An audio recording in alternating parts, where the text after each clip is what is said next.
Et un couple d'adolescents de 15 ans soupçonné du meurtre est donc en garde à vue depuis lundi soir. Un autre témoignage RMC ce matin pour souligner à quel point il faut prévenir et expliquer la dangerosité du cyberharcèlement. Alia a vu sa vie bouleversée le jour où des photos très intimes de son corps ont été diffusées sur les réseaux sociaux. Aujourd'hui, elle intervient dans des écoles pour prévenir sur les dangers de ce phénomène grandissant. Romain Poiseau l'a rencontré pour RMC. Alia avait 14 ans quand elle tombe amoureuse d'un garçon de 16 ans sur un jeu vidéo en ligne. Il m'a demandé une preuve d'amour. Faut que tu m'envoies une photo de tes seins parce que moi j'ai eu cette idée. Si je ne faisais rien, il me quittait. Et moi, c'était pas possible. Photos, vidéos, scènes érotiques, Alia s'exécute à contre-cœur. Elle ne veut pas perdre son amoureux.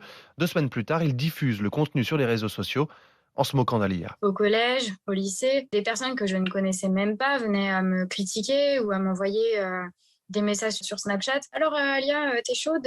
Une fois, je me suis demandé, tiens, je peux me mettre dans le coma, c'est peut-être plus simple que de mourir. Je ressors un jour peut-être et quand ce sera terminé, quoi. Aujourd'hui, elle milite dans les écoles sur les dangers du cyberharcèlement. Ils se rendent compte de tout le mal qu'on peut faire juste en disant t'es une pute, parce que pour eux, c'est rien aujourd'hui. Au-delà de la prévention, les associations de victimes demandent davantage de condamnations.